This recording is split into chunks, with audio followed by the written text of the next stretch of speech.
Bonjour et bienvenue dans ce nouvel épisode du podcast À la découverte de soi, la voie pour une vie plus riche, plus épanouissante et des relations plus saines.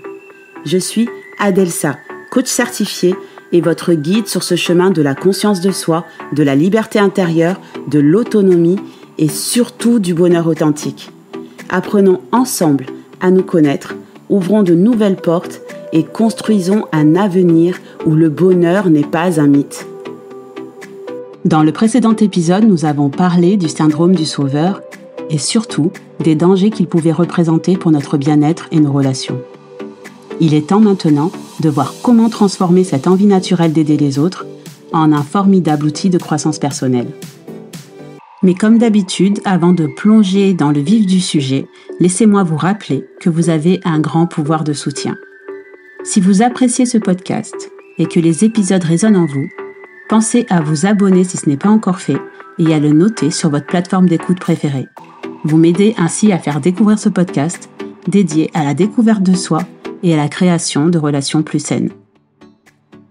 Comme on l'a vu la semaine dernière, le syndrome du sauveur, c'est cette envie d'apporter notre soutien qui peut être un vrai don, mais qui peut aussi nous dépasser et nous coûter très cher parfois.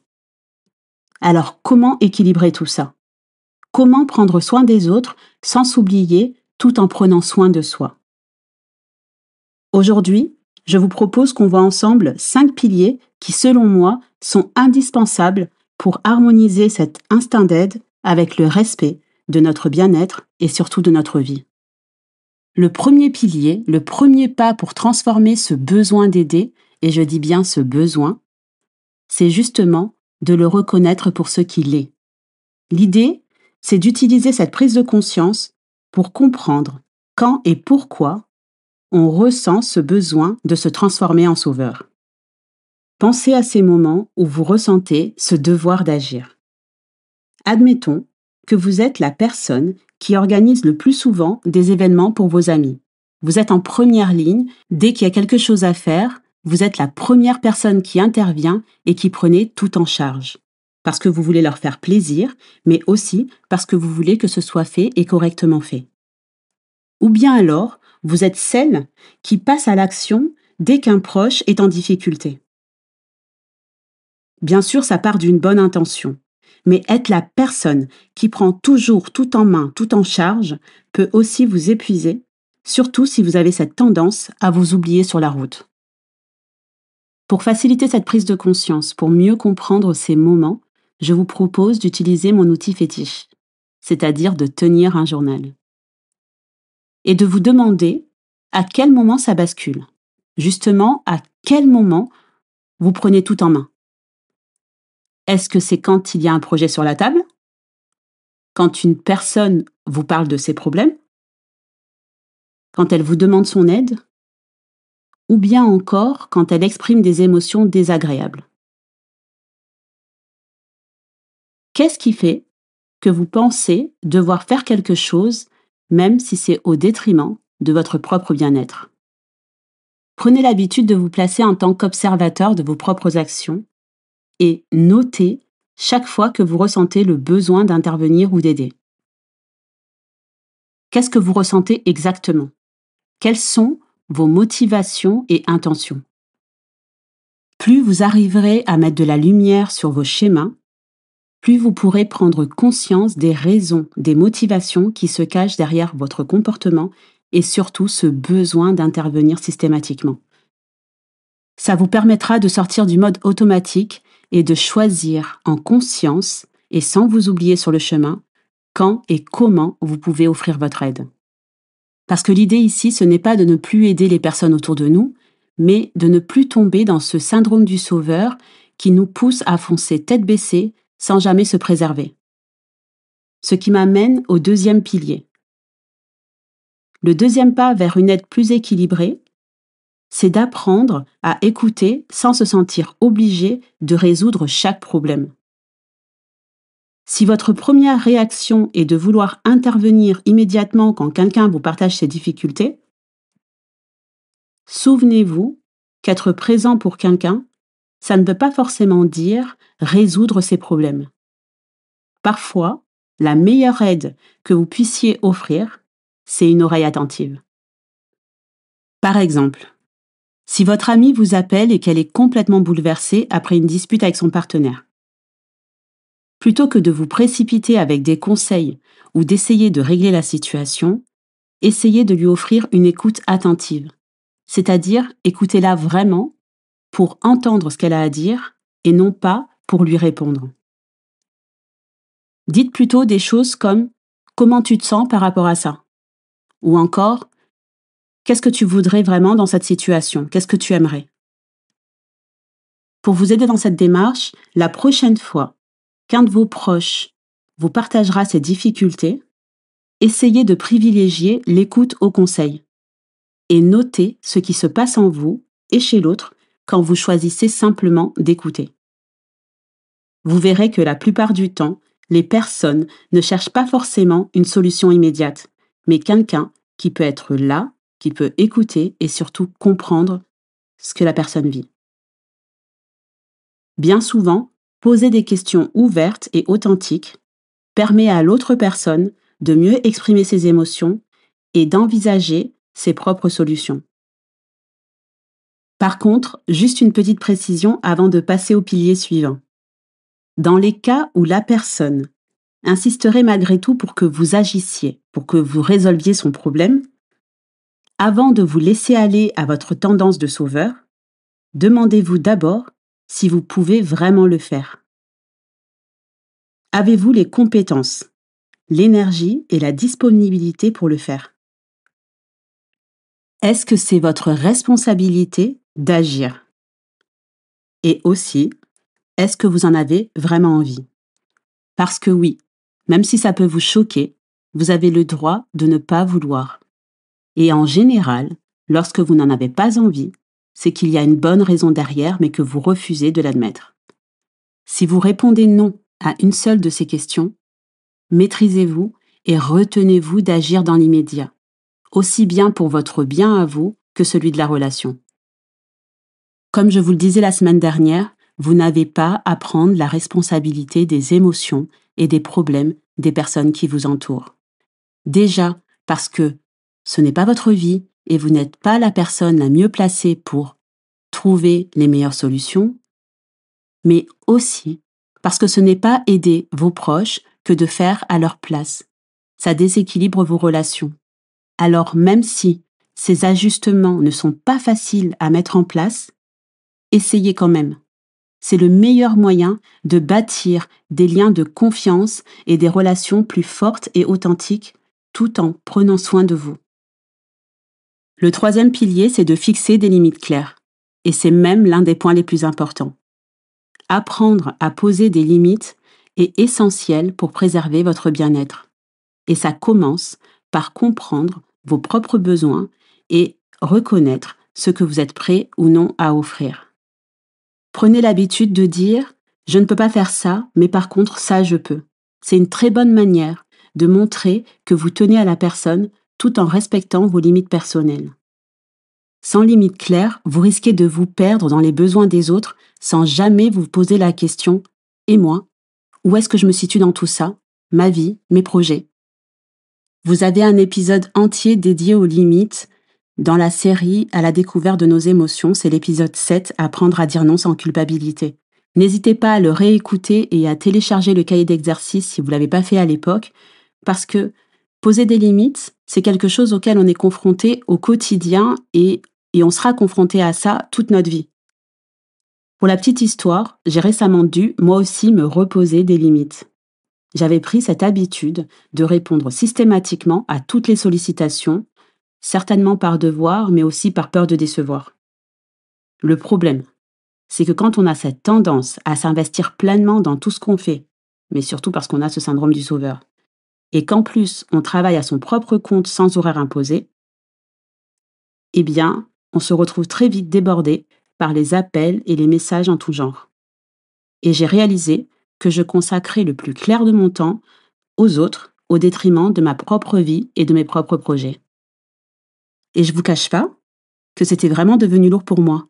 Alors j'ai décidé de me fixer des limites et de désactiver les notifications de mon téléphone, sauf urgence, de 9h à 17h et après 21h.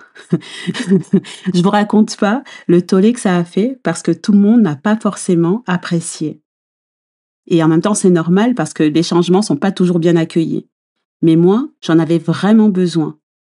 Et je crois aussi que la raison pour laquelle ça n'a pas forcément bien été accueilli au départ, c'est surtout parce que aujourd'hui, nos téléphones et les réseaux sociaux nous donnent un faux sentiment d'urgence, alors qu'en vrai, il y a beaucoup de choses qui peuvent attendre et personne n'est indispensable. Pour dépasser mon propre syndrome de l'imposteur, même si c'était pas simple pour cette situation-là, je me suis dit, mais comment je faisais quand je travaillais comme infirmière en 12 heures dans les services et que je ne pouvais pas répondre au téléphone? Eh bien, les personnes, elles comprenaient, elles attendaient et trouvaient d'autres solutions. Pourquoi aujourd'hui? Parce que je suis à mon propre compte, je suis censée être disponible et corvéable à merci à n'importe quelle heure. C'est pas possible. Tout le monde travaille, tout le monde a une vie et il y a des moments où on est plus disponible que d'autres. Fixer nos limites, ce n'est pas rejeter les personnes, c'est juste s'accorder un espace dans lequel on peut se ressourcer pour être mieux présent après. Ce que je veux dire par là, c'est qu'aider et soutenir les autres, c'est important, oui, mais pas à n'importe quel prix. Votre vie et vos besoins ne devraient jamais passer au second plan. Alors pour commencer à fixer des limites, observez les moments où vous avez déjà senti que votre espace personnel était envahi. Notez-les dans votre journal et identifiez une ou deux situations où vous pouvez commencer à dire non ou proposer une alternative. Essayez quelque chose comme « Je ne suis pas disponible pour ça en ce moment, mais je suis ici si tu veux en parler ». C'est le genre de réponse qui montre votre volonté d'aider sans pour autant compromettre vos propres besoins. Notez aussi dans votre journal vos sentiments et vos réactions. Est-ce que vous avez ressenti de la culpabilité ou de l'anxiété à l'idée d'établir des limites? Moi, c'était mon cas. Ou alors, au contraire, est-ce que vous avez ressenti un soulagement et une nouvelle clarté? Si vraiment c'est difficile pour vous de fixer des limites, je vous invite vraiment à tenir votre journal parce que, en écrivant vos expériences, vous pourrez découvrir progressivement vos schémas qui vous entraînent à répondre automatiquement et vous pourrez aussi voir comment vous pouvez les modifier et protéger votre espace personnel. Gardez à l'esprit que fixer des limites, c'est pas un refus d'aider ou de s'engager, mais plutôt le moyen de soutenir et de s'impliquer de manière saine et durable. Savoir dire non, c'est savoir dire des vrais oui bien authentiques. Le 4e pilier, c'est de savoir encourager l'autonomie chez les autres. Au lieu d'intervenir immédiatement pour résoudre les problèmes des autres, encouragez-les plutôt à trouver leurs propres solutions. Posez des questions ouvertes comme « Quelles options envisages-tu » ou « Comment tu pourrais aborder ce problème autrement ?» De cette manière et sans en faire trop, vous pourrez les aider à renforcer leur autonomie et surtout ça vous soulagera d'un poids inutile. Repensez à votre amie qui vous fait part de ses frustrations avec son partenaire. Elle partage toujours et inlassablement les mêmes soucis et vos conseils ne semblent pas vraiment l'aider à avancer. Vous vous souvenez du triangle de Karpman? Victime, persécuteur, sauveur? Plutôt que de vous épuiser à essayer de résoudre ces problèmes et de prendre le risque de vous transformer en persécuteur pour votre ami, pourquoi ne pas essayer de l'accompagner à trouver ses propres réponses et ses propres solutions en vous transformant en l'entraîneur? Et poser des questions ouvertes comme « Qu'est-ce que tu envisages comme option ?» ou « Comment tu pourrais aborder la situation d'une manière différente ?» Non seulement ça l'aidera à trouver ses propres solutions, mais en plus, ça renforcera votre relation. Ces questions rappellent à votre amie qu'elle a en elle la capacité de trouver des solutions viables et surtout justes pour elle. Parfois, l'idée même de savoir qu'une personne croit en nous peut nous pousser à explorer des options qu'on n'aurait pas envisagées et surtout à faire des choses qu'on se croyait incapable de faire. Essayez de noter dans votre journal les moments où vous avez encouragé une amie ou un autre proche à réfléchir pour trouver ses propres solutions. Comment la conversation a évolué? En quoi ça a changé votre perception de votre rôle dans la relation? Qui sait? Peut-être que vous découvrirez que le meilleur moyen d'aider une personne à trouver sa propre voie, c'est de savoir l'écouter et d'avoir foi en elle. Alors développez votre foi en vos proches, jusqu'à quel point vous croyez en eux. Encouragez cette autonomie. C'est une magnifique façon de vous libérer d'un fardeau qui ne vous appartient pas, mais aussi de renforcer votre relation avec eux. Et enfin, le 5e et dernier pilier, investissez en vous-même. Ne perdez pas de vue l'importance de vous aider vous-même. Assurez-vous de consacrer du temps à vos passions, à vos hobbies et à votre bien-être mental. Ça vous donnera plus d'énergie pour aider les autres sans vous sentir vidé. Prenez le temps de vous poser une simple question chaque semaine. Qu'est-ce qui me fait vibrer? Et engagez-vous à intégrer ces éléments dans votre quotidien, même si ce n'est que quelques minutes par jour. Que ce soit peindre, lire un roman, faire de la randonnée ou même danser sur votre musique préférée, chacun de ces moments est précieux. Et pour vous assurer de vous réserver ces moments-là, bloquez du temps dans votre agenda. Considérez ces moments comme des rendez-vous non négociables avec la personne la plus importante de votre vie, c'est-à-dire vous. Et bien sûr, notez dans votre journal les petits moments que vous vous serez accordés, ce qu'ils vous apportent et comment ils influencent votre bien-être global. Ça vous permettra de voir que plus vous prenez soin de vous, plus vous serez capable d'offrir votre aide de manière authentique et en plus, ça vous ressourcera au lieu de vous épuiser. Se donner la priorité, ce n'est en aucun cas égoïste. C'est se préparer à être le meilleur soutien possible pour les personnes qui nous entourent. Réfléchissez à ça. Pour remplir les coupes des autres, votre propre coupe doit être remplie à ras-bord. Elle doit même déborder. Pour conclure cet épisode, j'aimerais vous rappeler que votre désir d'aider est une qualité précieuse, mais elle ne doit jamais se faire au détriment de votre propre bien-être. Souvenez-vous que reconnaître le besoin de sauver vous aide à comprendre et ajuster vos motivations. Qu'écouter sans réagir immédiatement vous permet de renforcer votre écoute et la compréhension que vous avez avec vos proches. Que fixer des limites claires protège votre bien-être tout en respectant vos relations. Qu'encourager l'autonomie de celles et ceux que vous accompagnez favorise des relations harmonieuses et enrichissantes. Et aussi, qu'investir en vous-même vous garantit de rester en forme et disponible pour les autres tout en restant fidèle à vous-même. En gros, en intégrant ces 5 piliers dans votre vie, vous pouvez préserver et enrichir vos relations tout en prenant soin de vous-même. Pour cette semaine, je vous propose de réserver quelques minutes chaque soir pour noter dans votre journal la manière dont vous aurez honoré l'un de ces piliers. À quel moment avez-vous ressenti ce besoin de sauver? Quand et comment avez-vous fixé une limite?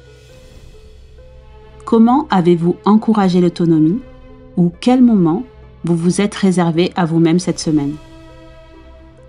Et réfléchissez à l'impact que ça a eu sur votre bien-être général. Dans le prochain épisode, nous verrons comment nos expériences d'hier façonnent nos relations d'aujourd'hui. Vous découvrirez l'impact des blessures émotionnelles telles que le rejet, l'abandon ou d'autres traumatismes sur nos comportements d'adultes. et comment ces vécus peuvent parfois conduire à des relations toxiques. Nous apprendrons à repérer ces influences et à prendre les premières mesures pour nous libérer de ces schémas.